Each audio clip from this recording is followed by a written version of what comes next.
It is the 11 Dubcast. I'm Johnny. He's George. I've still got the hat, George. I'm still excited about the national championship. There's nothing that can bring me down, despite some topics that we're going to get into. The glow has already been ruined by recent developments.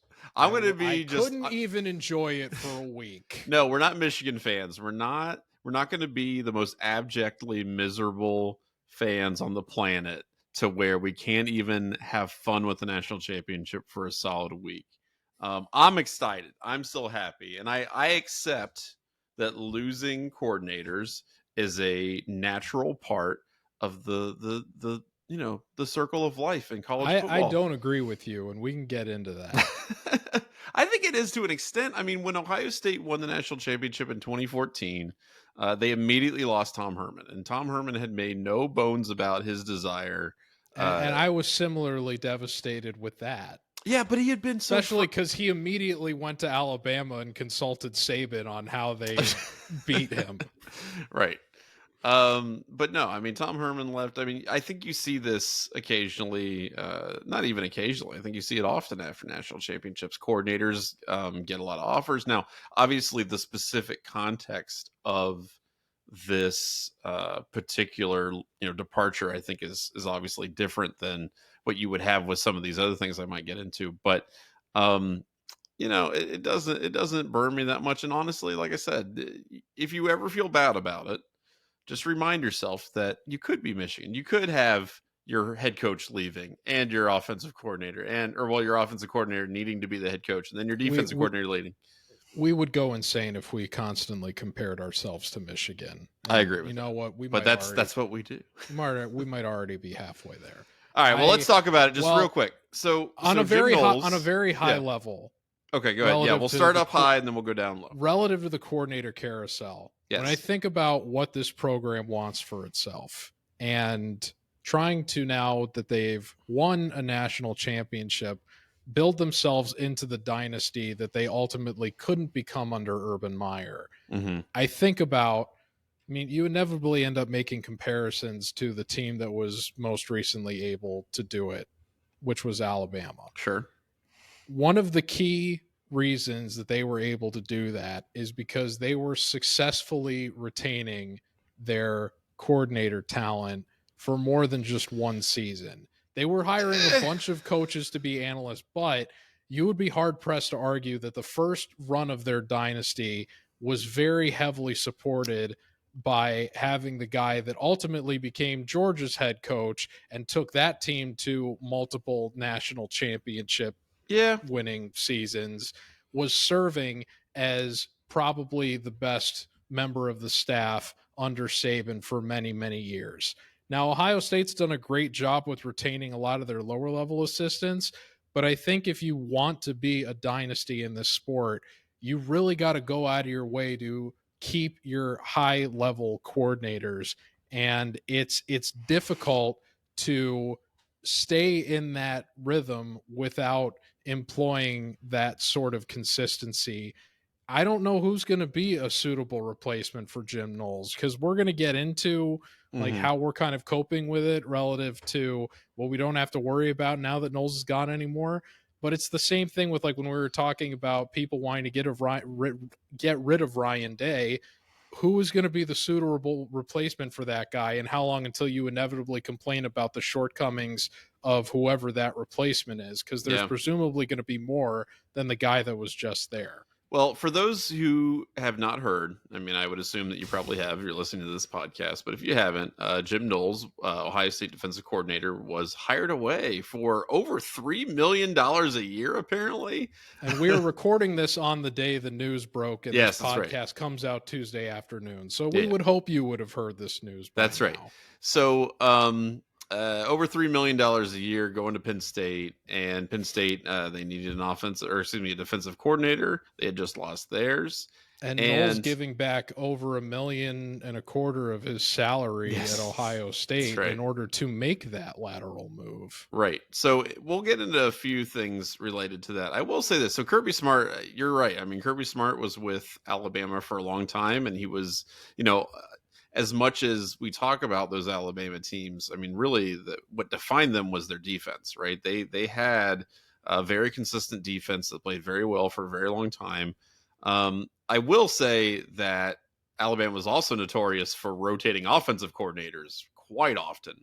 But almost some people might even say to their detriment in some cases, because in years that they didn't win the national championship, as few and far between as they were, it felt like it was the offense that held them back and that lack of continuity. So I don't know. I think that's a good point on your part, honestly. I guess my question is, I mean, first of all, $3.1 million a year, which is, I think, the reported number for Jim Knowles, is a massive amount of money. I mean, that's a lot for a coordinator. That's a lot of money. That's a lot of money. Is it even possible anymore to do this? I mean, yeah, Kirby Smart, was out there from like, I guess what, like 2008-ish, 2007. If you don't want to pay receivers to come play for you, it's certainly possible. It might be, but I guess my point is that if that's the kind of money that we're throwing around for coordinators, and this is the kind of arms race that we're getting into, I don't know that you can expect a guy as talented as Jim Knowles or Kirby Smart to stick around at one place and not, see what money they can get, see what type of other jobs they can get for more than like a few years. It just, to me, it seems like it's really going to be really, really hard in the future to retain coordinators in that way. I just don't see it happening. I can't imagine this was a financial decision, because Ohio State made him an offer to be the highest paid defensive coordinator in college football. That's true. And again, he didn't get that offer that Ohio State made wasn't necessarily out of the range of what Penn State provided. And he's ultimately making less money because he's contractually obligated to give back part of his salary that he got at Ohio State, because he's not leaving for a head coaching position. Mm-hmm. He is making a lateral move, not only in the sense that he's not leaving the conference, but he's not even taking a job with more authority.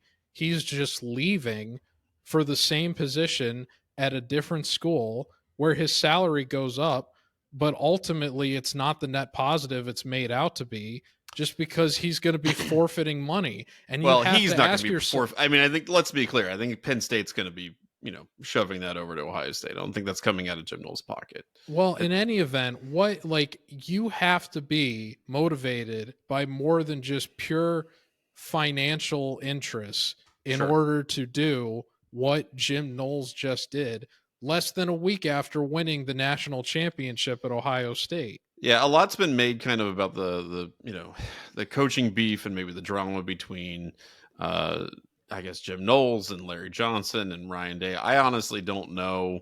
I couldn't tell you the ins and outs of all that. I know what's been rumored and all these other things and what's been put on message boards. Frankly, to me, it's not something that I find a lot of interest in. I mean, it sucks. It is what it is. I don't know that it's particularly relevant. Who's perpetually trolling the boards after the other teams lose, seeking anguish in the opponent, will pay attention under those circumstances. When it comes to your own team grasping at straws, you refuse to. Don't you know that old quotation? It's like comedy, or excuse me, tragedy is when I step in like some gum, and comedy is when you fall into an open manhole and die. So, like that's my attitude towards this. I can't say I've heard that one. Okay, no, that's I forget who said it. Your point is well taken. Maybe that's a Mel Brooks quote, but my point is that as far as the interpersonal stuff goes, it doesn't really matter at this point because it's done. He's gone. He's off to I guess lateral pastures. So it's just one of those things where it's like, I'm just kind of wanting to move on to the next one. And yeah, I do think there is a conversation to be had about Larry Johnson's future and, how much longer does this guy, is he going to be coaching, things like that. Obviously you want to know who the next defensive coordinator is going to be, but I do think it's interesting that despite this apparently, horrific beef that led to a guy leaving and going to an in-conference rival, they were able to keep it together long enough to win a national championship, right? So for me, that's significant. That shows that these guys are pros. It's not like he can bail on them mid-season or something. Well, no, but he could. I mean, it's not just that he didn't not bail on them. The team got significantly better defensively. after that Oregon game. He did his job. He did a very good job at his job, and they ended up winning a national championship. So there's not a whole lot to complain about except for the fact that he did in fact leave. So I don't know. For me, I'm not. It's not something that stresses me too much. I think they'll be able to find good replacements. We'll kind of talk about that in a little bit, but I don't know. I feel kind of chill about it. I feel maybe I should be more angry. I don't know, but it's not something that bothers me that much. I'm indifferent. I mean, the reality is I don't want this to spoil the joy of what just happened Yeah. a week ago. And in the grand scheme of things, it doesn't. And they owe a significant share of what just took place to Jim Knowles. So we can't take that away from him at all. That's why I thought it was funny. A lot of the armchair reactions, to this from Ohio State fans about, oh, this is a betrayal. The Judas, how could he do that? Like, it's right. okay. Like, calm down. The time. Well, you can understand where they're coming from, at least with that sentiment. The timing, I think, is highly suspicious relative to this news coming out on the day of the championship celebration. It definitely Frankly, feels petty. I don't know how you read this as anything other than a middle finger to both Larry Johnson and Ryan Day. Yeah. I think there's a lot of where there's smoke, there's fire relative to the rumors of the rift happening there. Otherwise, if there was, if this wasn't about beef between those parties, this news could have very easily waited to have come out until after the championship celebration. He could have been there with the rest of the coaches. And, somebody else pointed out it was interesting during the celebration, which I didn't tune into myself, but somebody pointed out that when Day tried to credit Knowles for the contributions to the championship, none of the other members of the staff really applauded or acknowledged him making those comments. And I did watch it. And Ryan Day, he was really effusive in his praise of Jim Knowles. Like he went down and listed off all the major coaches, and for Jim Knowles, he said like he's the best of the business. They did an incredible job, et cetera, et cetera. So there was no nastiness for him whatsoever. I mean, he was very congratulatory of Jim Knowles. But yeah, I agree. The response to that was kind of muted compared to some of the other dudes. So I thought that was kind of interesting. And particularly Larry Johnson. When Larry Johnson was called out, there was a huge kind of pop off on that. So I think part of it is that Jim Knowles, I mean, has always been, he's a cerebral guy, and that's a kind way of saying he doesn't like, he's not a fuzzy players coach kind of guy. That's been his thing. But he's also a mad genius. And the thing that I really want to emphasize, and I do want to point this out, I think Ohio State will be generally okay, whoever they get as a replacement. But Jim Knowles is very, very, very, very good at his job. He's really, really good. And some people are saying like, going to Penn State, that's like putting a hat on a hat. Why would you go, to a really good defensive school and hire this defensive coordinator for $3.1 million? It's because he's the best. The room for improvement at that situation is not nearly what it was when he came to Ohio State. It's not, but you know what? Close. It's not, but they needed a defensive coordinator, and they went out and got the best defensive coordinator. So what? I mean, that's what Ohio State would do. Okay, that's what Ohio State would do, and I don't have a problem with it. I think it makes sense for Penn State. They want to win a national championship. They went and got the guy who they think will help them do that. Now, another thing that people have been saying is that his defense takes years to install. I don't believe that. I don't agree with that either. Yeah, I think that it's definitely a learning curve for some players. On the other hand, Penn State's got a lot of veteran players on defense. They're going to figure it out. So people expecting them to be like coming in next year and, having guys in the secondary just running into each other and not know what they're doing. I think that's ridiculous. I think they'll be better than they were this year. I think they'll probably be expected to be the best defense in college football, which the fact that Knowles is going to be commanding the unit with that rep coming in 2 years in a row across different schools. Yeah, he's getting a treasure chest of personnel to work with, but it also speaks to the kind of expectations that he has earned for himself. Yeah.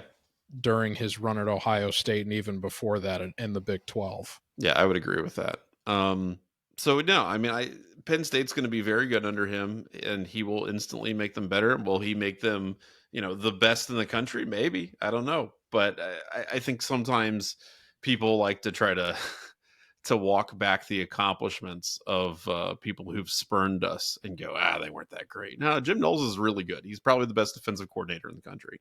Well, so before getting into yeah. that component of this, just quickly relative to Penn State, the move itself is not one worthy of criticism. Mm-hmm. You are correct. The best teams should pursue the best personnel to, if they want to compete for national championships, make the most of their talent. What most people have been saying, and I'm sure you would agree with this, is that the defense is not the reason that Penn State didn't beat Notre Dame. No. It's not even the reason that they lost to Ohio State. No. This season. Penn State came up short because their quarterback could not complete a pass to a single receiver in the college football playoff semifinal game. Right. You would think that the resources that were just deployed to getting this new defensive coordinator could have been better utilized towards replacing the receivers that had already been underperforming this past season, several of which have since portaled out of Penn State, right. leaving them even more barren in that department than they were before they had this bad shortcoming of a season. I mean, that's two so different you wonder sets of how money. They're going to address that. They did not fix the biggest problem that they had. They just threw more money at a component of their team that needed much less attention. They could have presumably gotten would have had similar success that they're going to enjoy on defense next season under Knowles that they would have if they had gotten somebody that was a cheaper, less experienced option. Yeah, particularly given the season they just had. They got to figure out something on offense. I definitely agree with that. I mean, Drew Aller in particular. I mean, if they that's the thing though, man. To me, ultimately with Penn State, I know we're talking a lot about Penn State, but to me, it comes back to James Franklin, right? Like but for real though, man, they can have. That's why this doesn't bother me at the end of the day. Exactly. And they can have. If Ryan Day drove him crazy, if that's really what happened, dude, just imagine what Frames Janklin is going to do to that man. That's what I'm saying. And I ultimately just don't think James Franklin is a very good coach. And yes, and I think he's different coaches are good at different things. I think he's good at organization. I think he's good at creating a system that works to keep everybody accountable and things like that. He does the things that you need to do as a head coach at a major college and university for a football program. But when it comes to game day, he's good at ignoring sexual assault controversies, which is probably why he became the head coach at Penn State to begin with. That's also true. That's a whole other separate issue. But as far as being a coach goes, I think he does the structural things that are required of you, from Sunday through Friday. But then on Saturday on the field, his brain turns into a pile of goop sometimes, and you're like, what the hell are you doing, dude? And so as long as he's on the sidelines, especially in big games, and it's not, I mean, the record speaks for itself, right? What is he, 2-16 at this point? He hasn't beaten Ryan Day yet. Yeah. So the guy just is not it in big time games. And while I think Jim Knowles is an excellent hire for them, I don't know that that's the thing that's going to get them over the top. Does that make, Drew Aller a guy who can actually perform against a ranked opponent? Does that make James Franklin a guy who's not going to just step on his own 2 feet and trip and fall on his face in critical moments? I don't know. I mean, that's, stuff like that you just cited where, no passing completions to wide receivers in a playoff game. That's insane. That should never happen. No. Now, relative to Knowles, how things ended at Ohio State, it's a lot of the speculation has swirled around the rift kind of beginning to take shape, or definitively, there might have been other things leading to a divide, but the kind of the tipping point being the first Oregon game Sure, this yeah. past season. I think it's really, really hard to not appreciate where Knowles is coming from in his motivation to want to leave, given what happened after that game. I was mostly critical of Knowles coming out of that game. They certainly didn't lose that game because the offense didn't play well. It was prior to the playoff, you could have argued that was the best game Will Howard had played all season. So even despite the fact that he didn't go down, a second earlier than he needed to in order to set them up for the game-winning field goal. The defense, that was easily the worst game that they played all season. And you could forgive them because they were playing the number one undefeated opponent at the time. On the road. Right. You could forgive them for having a one-off performance, but it was the 15th game in 32 of them under Knowles in which Ohio State failed to get a turnover. They generated no sacks. Mm-hmm. There were a lot of no's that didn't happen in that game that you could point to on the defense as saying this is the kind of trend that we cannot have, particularly for a unit that is expected to be the best team in the country. At the same time, they never had anything close to that bad of a performance the rest of the way. I think maybe the second worst game you could argue they played all season was the national championship. And that was really only the second half of the game because they were pretty much lights out beyond the opening drive in the first half. And it was why Ohio State was able to hang on and win in the fashion that they did. He totally redeemed himself. And he feels, I talked about how ESPN missed a very layup content opportunity given how critical Saban was of Ohio State's pass rushing scheme coming out of the Oregon game. And then they generated 8 sacks when they rematched Oregon in the Rose Bowl. And it would have been a great opportunity for Saban to identify what Knowles did differently in the second game relative to what he criticized Knowles for in the first game. Right. Knowles totally redeemed himself the rest of the way and probably feels like he didn't deserve the level of scrutiny he received coming out of that first Oregon game that he got. And the ultimate result of Ohio State's season vindicates his stance in that. And so you can understand why somebody that is that accomplished in their profession would feel petty enough that they didn't feel like they deserved to be put under that kind of a microscope and relinquish some element of creative control to their boss in wake of what was a one-off performance of an otherwise very good season. Right. Now, long-term with Knowles, there's stuff I'm not going to miss. I pull my hair out every time the guy blitzes on 3rd and long. It drives me insane. He did it several times against Notre Dame and what ended up leading to multiple passing scores in their attempted comeback bid. Mm-hmm. But he, down the stretch of the season, was much better, and especially relative to his first season where it would happen all the time and several times against Georgia. He was much more conservative in terms of playing the sticks, but it often came at the detriment of the pass rush not getting home enough on sacks. Right. He finally found the right balance. It felt like on the back half of the season after the Oregon game in terms of figuring it out. And particularly in the college football playoff, I remember they was just like sack after sack after sack after sack. I mean, they annihilated some very good we had never seen Tuimoloau and Sawyer play that well together in tandem their entire time at Ohio State. Yeah, it was pretty wild. As far as potential replacements go, I don't know. Bob Stoops, I don't know. I know that some people are saying like Matt Guerrieri, who is the safeties coach. He's kind of a Knowles, disciple, protege, whatever you want to say. Really young dude. He was at Duke for a hot minute. Some of his defenses at Duke did not perform very well. So it'll be interesting to see if he ends up getting some attention. But I think they'll have to do like an actual like search.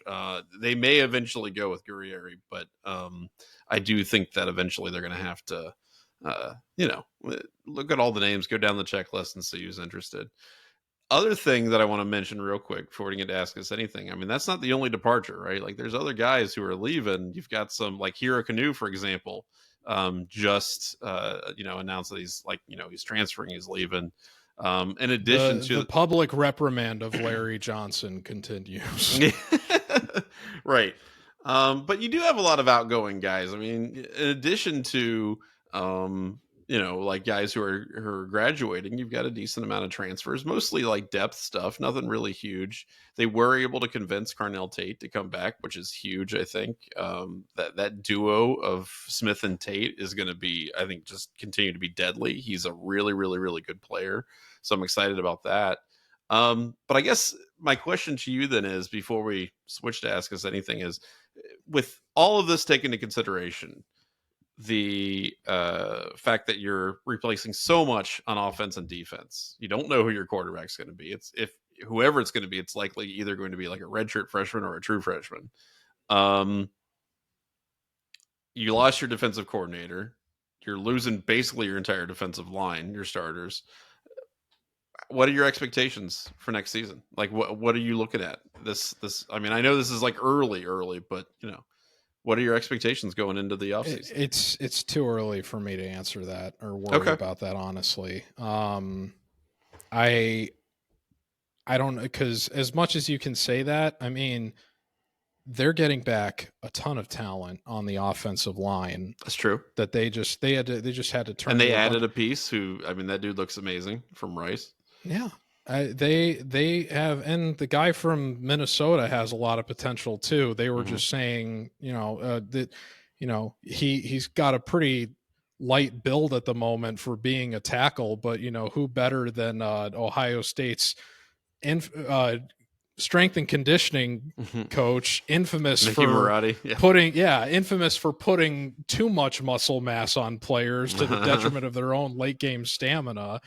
Who better to add weight on somebody than that guy? So Will Kazmarik's coming back. I love Will Kazmarik. I know you love Kazmarek. I do. I think he's low-key like the secret sauce that made the running game work in the playoff. Max Clare coming in from Purdue is an excellent pass catcher. I think he'll be featured-ish much as a tight end can be. They weren't able to convince Judkins to come back, and we talked about on the last episode how it might be cool if they could find a way to keep. I'm not surprised by that, though. You got to get to your second NFL contract, and that's and we entertain that too, in terms of saying, like, he's already had so much tread on the tires in college. It's like, how much more do you really want to put on before you try to cash in on yourself at the next level? Right, so exactly.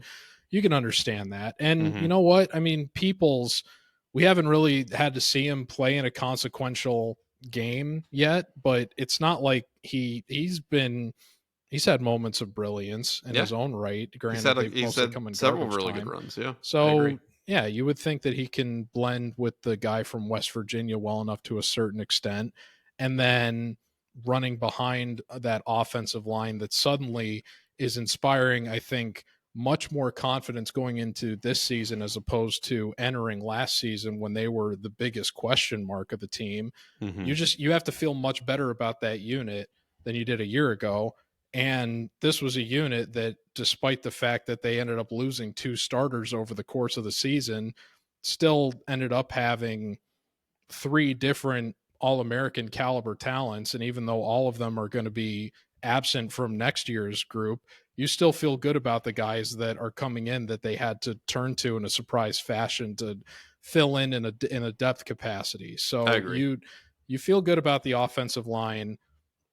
You have no reason to believe the running backs aren't going to be able to fill. It's not going to be, it would be unrealistic to expect having 2,000-yard running backs again, I think, but you think that they would at least be able to fill in a serviceable capacity. And yeah, they're losing Ibuka, but they still have the best player in college football. Right. Like the guy that everybody was saying would be the number 1 overall pick in the NFL draft if he left right now. That guy's not leaving. It's just going to be a matter of who's throwing him the football. There's still a ton of reasons to feel good. And they're losing pretty much all their starters on the defensive line, but I mean, Edric Houston, I think, had a great part of the big reason Hero Kanu was leaving is because Edric Houston surpassed him in the Exactly. pecking Yeah, order he jumped him. this season Right. faster than I think anybody anticipated. So, as much The interior grief, of their D line's going to, I mean, I have no worries whatsoever about the defensive tackles. I think they're going to be excellent. as much grief as Larry Johnson gets from people that think he and his ideas are antiquated and he hasn't had the same recruiting success as he has in previous seasons, and that he should have retired after this result and gone out on top, he has still earned the benefit of the doubt in terms of turning over talent on the defensive line year in and year out for this program. I agree. He just did it again. Yeah. So I'm not as concerned about that area. I think Laurinaitis had a very encouraging season.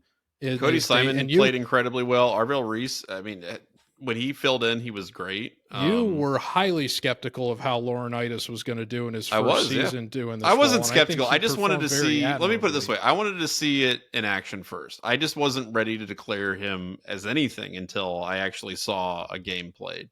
And I think in general, I think the linebackers played really, really well. I did not expect Cody Simon to have the season that he did, particularly given how ultimately disappointing CJ Hicks was in what this was. A lot of people thought going in, this was going to be the season where he kind of revealed himself, and all that got revealed really was that he's going to end up being an edge rusher. Yeah. And Sonny Styles, I mean, I thought he played well. There were a lot of people, like, even through the first 4 games of the season, prior to the Michigan State game, which is kind of when he broke out, that thought, and I'm even talking about people on staff with us that did not think he was cut out to be a linebacker. Right. And he ended up having a 100 tackle season. They have reasons to feel good everywhere on the ball. At every level, I think it's just going to be a matter favorite of player, proving themselves. Davidson Ignosin, is and that was the last point I was going to make. Is that the one area that I'm worried about is that they got a guy coming back who is going to need to have a Damon Arnett kind of turnaround relative to penalties. Can I say this real quick? And we do have to move on, but yeah. I want to just say this real quick about Ignosin. Yes, he is the most penalized player in college football, which is not good. However, have you ever seen that dude get burned? Like, he is. That's the problem with him. You can't get burned if you're holding the guy back from burning you every time. No, I mean, you're right. But I will say that's no sell for the NFL. Skill wise, the guy has a lot of issues. Athletic wise, I think he has all the tools that you want. And that's he made the best play on defense Ohio State had all season. I'll say that pick he had against Penn State was more impressive than Sawyer's scoop and score against Texas. Well, no doubt. Yeah, both of those, I think, had a certain element of luck to him. But I will say this. I think that the reason why he is such a mainstay is because you can rely on that guy to be hip to hip, stride to stride with anybody else on the field. And that's really important. Now, obviously, he has to, not foul every single play. That would be nice. But in terms of athletic ability, I have no issue. I'm more encouraged about Jermaine Matthews. I thought he played really well. Than I am, frankly, with Igbenogson. Yeah. So I'm with you, man. I think they still have Caleb Downs too. Yeah. So. Well, yeah. I mean, the dude's a Terminator. That's right. Yeah, we don't have to worry about that. I'm with you. I think in general, the team, there's a lot to be optimistic about. There's a lot to be excited about. I don't think they're going to go out there and win every game by 100 or anything like that. They'll definitely be underdogs in several games next season. But, there's no reason why they can't make the playoffs again and make some noise. So I'm excited to see what happens. A lot of it depends on some of the decisions that are made in the next 4 to 6 months. But that's why we're here. That's why we'll talk about it. So the last point I want to make before we get to Ask Us Anything, because this was our big theme to end the last episode of the Dubcast.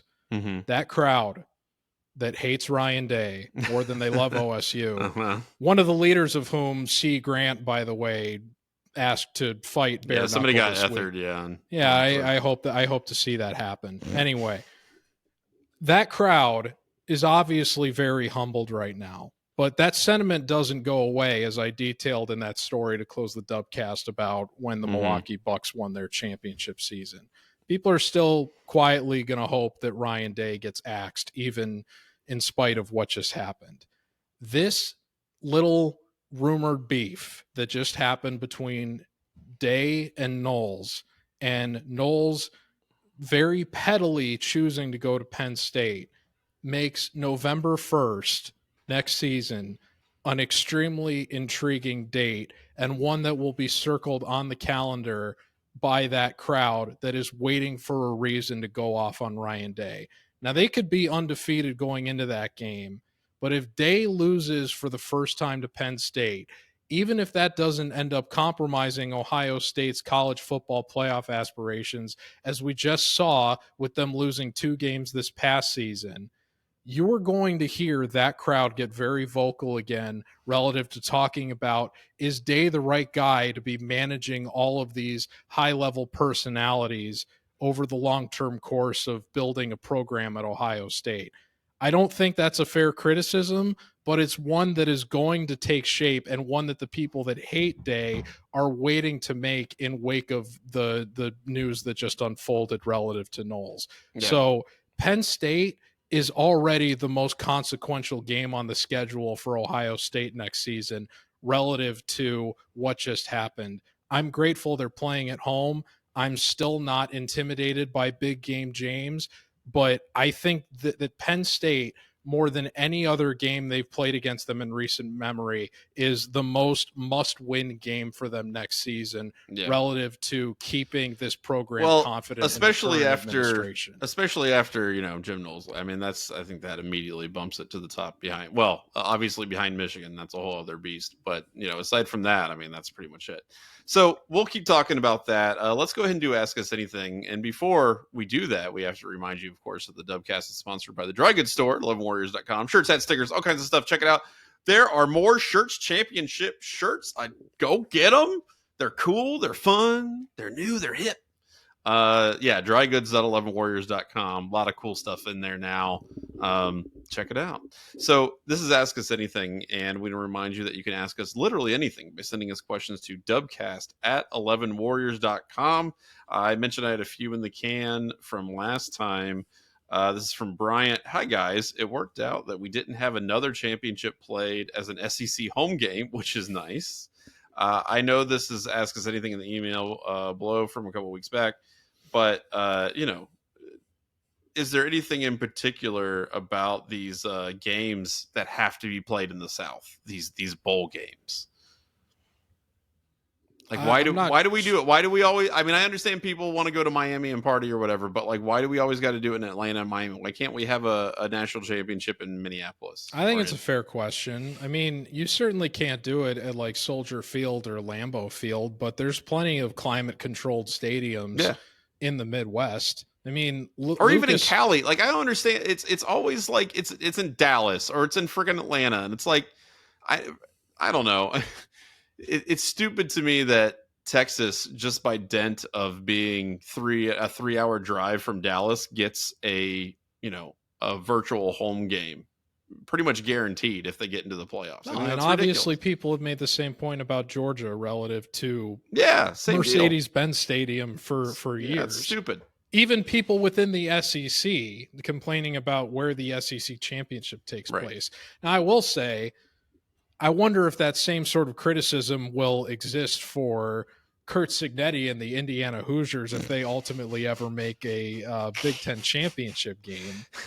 But, no, I thought you were going to say if they ever make a national championship game, and then they have the national championship in Indianapolis. Well, but it is interesting that, like, in basketball, the Big Ten championship seems to alternate between, Indianapolis and Chicago. Well, year. they've had in it Chicago, in New York although Northwestern's close. They don't Northwestern's technically in Evanston, not even in Chicago. So they will host these big games in cities that don't actually have a directly a Big Ten team. So if they are willing to rotate locations for the Big Ten in basketball, you wonder why they wouldn't do the same thing in football relative to not necessarily Chicago, but US Bank Stadium is a state-of-the-art facility.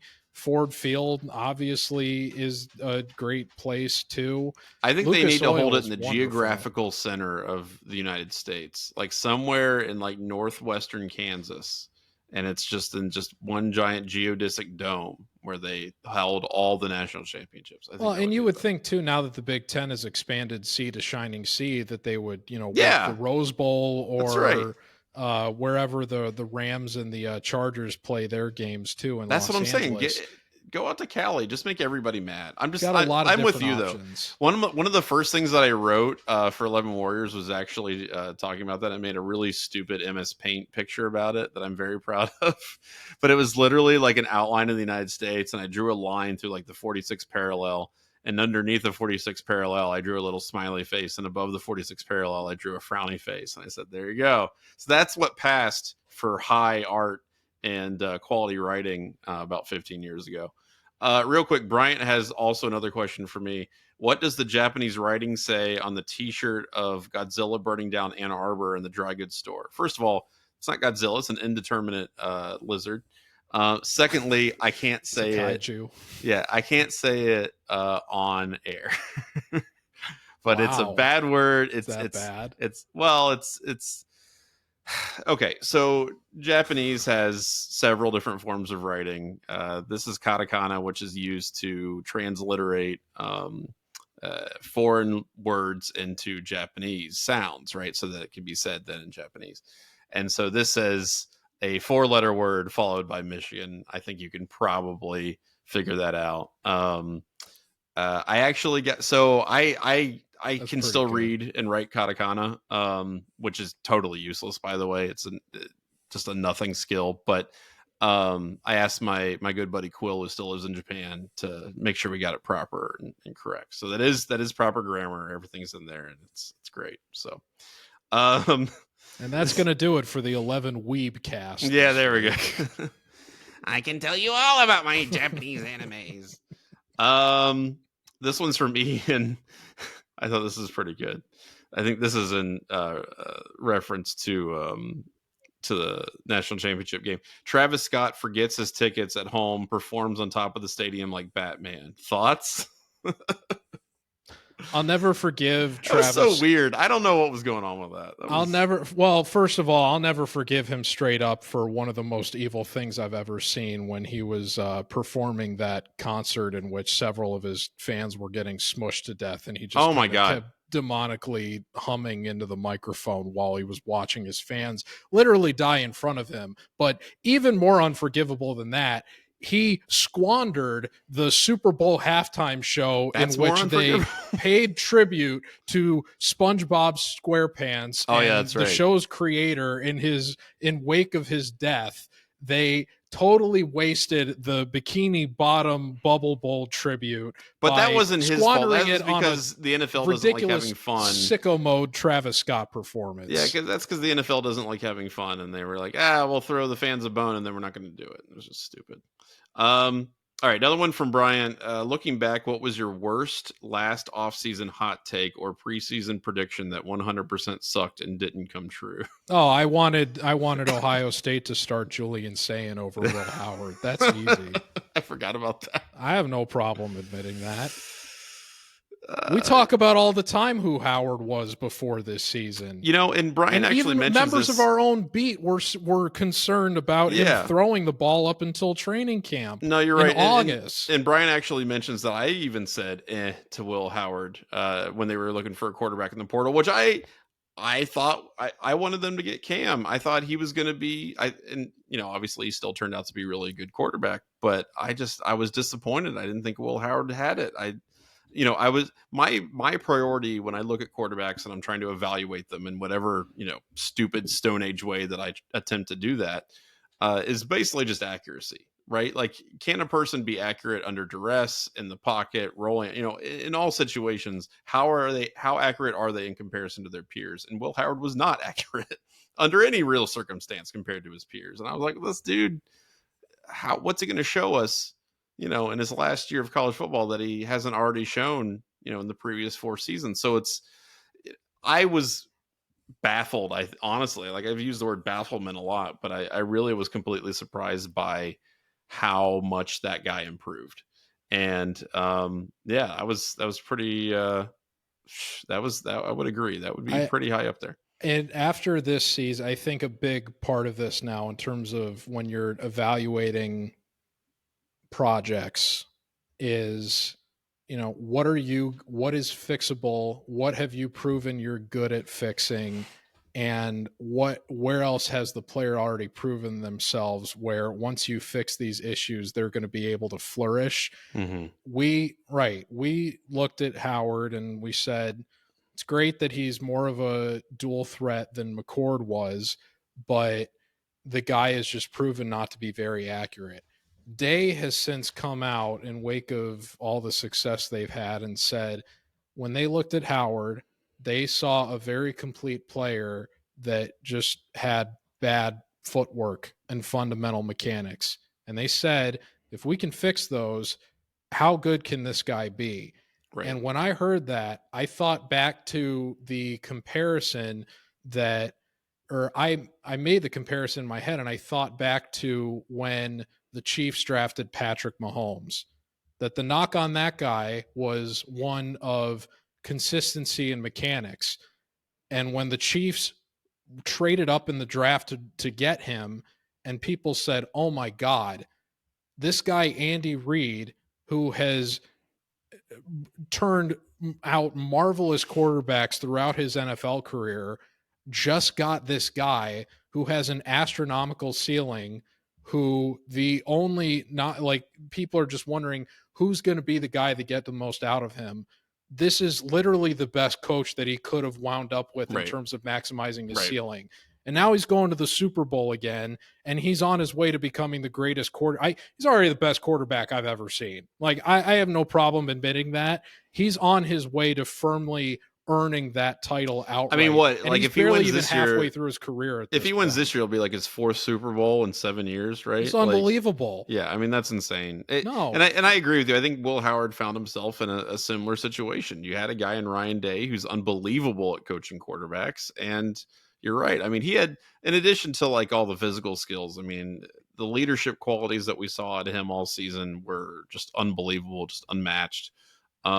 Yeah, I don't know. I those are things that you don't see when you're, speaking into a microphone sometimes. No, so that's a big credit in terms of their ability to identify talent ahead of time that they can succeed with. Yeah. That is Day, this was easily the most impressive job Day's done with any of the previous quarterbacks he's worked with. I don't even think it's close. Yeah, I agree with that.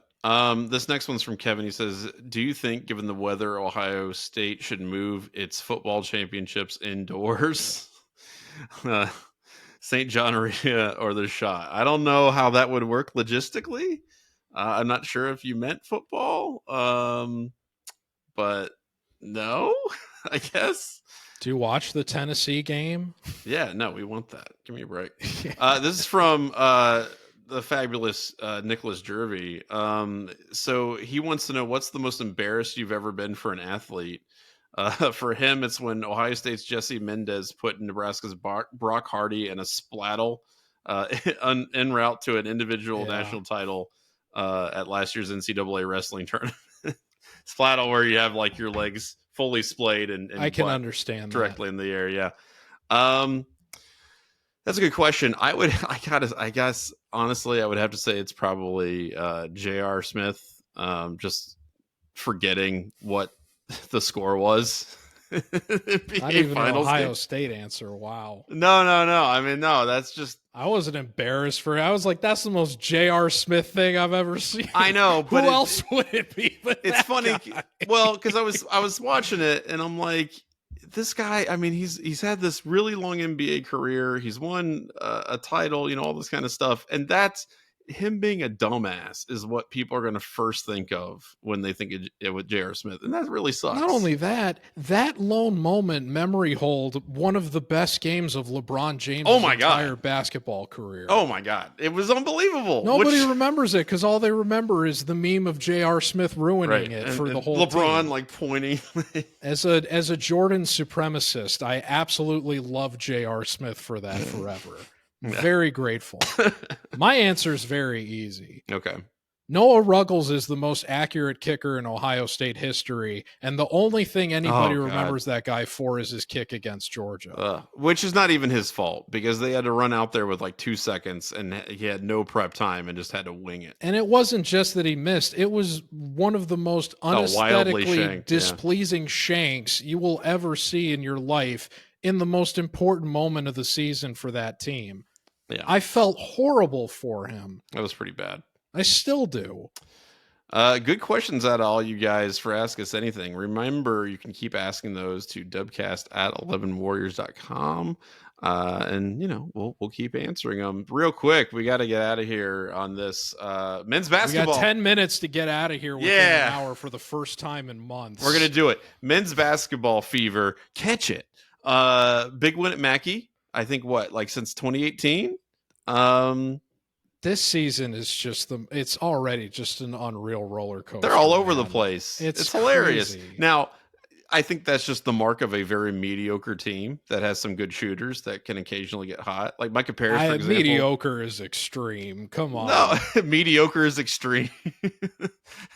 A mediocre team doesn't beat Kentucky by 20 points and then get this first win in however many seasons. But a mediocre team does lose in embarrassing fashion immediately after that. A disappointing team. Well, I don't even know if disappointing is right. It's a Jekyll and Hyde team, an inconsistent team. Inconsistent is probably the best way to put it. They're all over the place. Holtman's not getting this win. That's the interesting thing about it, because, you know, we were talking about the January slide. I don't think there's a January slide. Obviously, I mean, they just won at Mackey, right? They just beat Purdue. That was a huge thing. Diebler is the bane of Purdue's existence. Apparently, yes. So that's cool. And, you know, Micah Parrish looked really great. The team made their free throws at the end. They were able to, you know, stave off a Purdue comeback, which is cool. I don't think that necessarily happens under Holtman. Holtman just blew a game against our favorite son, Thad Matta. So no, I think in general, like attitude wise, the team's better, but I don't know. They are unbelievably inconsistent. I think they're 3-5 right now in the Big Ten. I hope that improves. I think you can probably expect them to be somewhere around 500 for the rest of the season. High ceiling, low floor. Yes. It's frustrating when you tune in and watch them lose. They don't make their free throws, and they make some silly mistakes that otherwise prevent them from winning games that they should otherwise pull out. And I agree. Unfortunately, a lot of the games I've tuned into of late have been like that. So I didn't watch the Purdue game, and then of course they end up winning. Yeah, right. Well, no, I mean, even if you had watched the Purdue game, you might have, you know, been forgiven for wanting to turn it off at a certain point. This team was a very, very close. Were it not for some pretty lousy one-way officiating against Illinois last year, this team was going to have a very, very interesting case for potentially making the NCAA tournament. With the ceiling they have demonstrated, there's still a lot of time for them to figure out how to get more consistent. If they're able to hit that sort of stride down the stretch of the season, they've already got a handful of very quality wins on their resume. They're at least a compelling, interesting case. We'll see what happens. I mean, if they get back into the dance, I think that'll be a huge win for Diebler. You know, particularly in his first full season coaching, I think that would be enormous for the program. But I don't know. At this point, I'll believe it when I see it. But you're right. They've got the ceiling to do it. They have the talent to do it. It's just a matter of putting that out on the floor every night.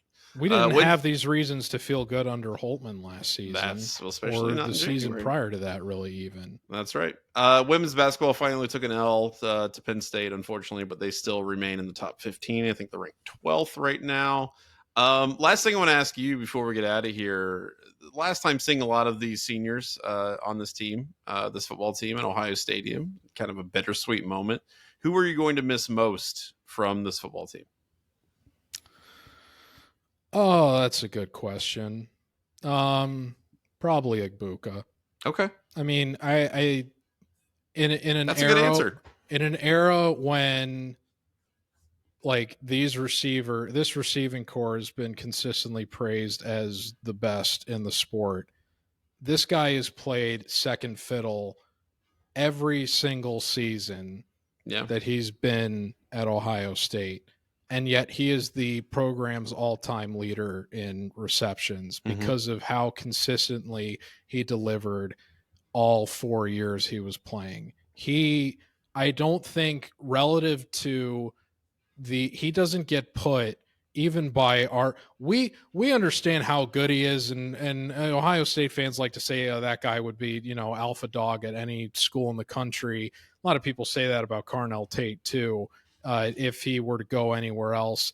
But this guy does not get the same sort of anointment in terms of legacy that Olave or Garrett Wilson, or even Jigba, who didn't play as long. He doesn't get lauded with that same level of talent that all those other guys did. And yet he stuck it out for 4 seasons here and earned an all-time pro. The fact that guy has more receptions for his career than any of those names I just listed, on top of all the other guys that played, we'll see how long Jeremiah Smith sticks around and if he has anything to say about that. I don't know that he's going to be around for 4 years, but I do agree that that guy's been a rock and very consistent and deserves as much credit as any of those other names I just mentioned in terms of his contributions to this school.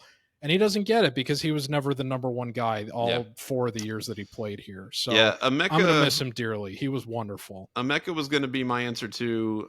Just a guy I think who kind of epitomizes what, a lot of people think Ohio State football is about, right? Like contributing to the team, being like super enmeshed in the whole like culture of Ohio State and talking about all the time. Same with Cody Simon, man. Like those are guys who just consistently contributed when they were given the opportunity. And, Simon obviously took him a little bit longer, to get on the field and show what he could do. But once he did, he was great. And so I don't know, both of those guys I'm going to miss a lot. Even Travion Henderson, man, that dude, he has had such a long and winding road in terms of how we kind of feel about him and his, how you have felt about him. I want to say the royal we. How about that? I've always loved the guy. Yeah, but no, that's why I was so happy he just had the season that he exactly. did. It's great to see him be able to have a full, complete season without injury to show what he's truly capable of, and then have those enormous moments in games that really, really mattered. I loved it. I was skeptical of how much he could actually improve his draft stock relative to coming back. And if this was going to kind of be the high point of his football career, whatever ended up happening. And he delivered, and he had his healthiest season the entire time he's been at Ohio State, his most impressive year since his freshman year. And he did it on a very, very light workload relative to what he was kind of being leaned on for in previous seasons. Right.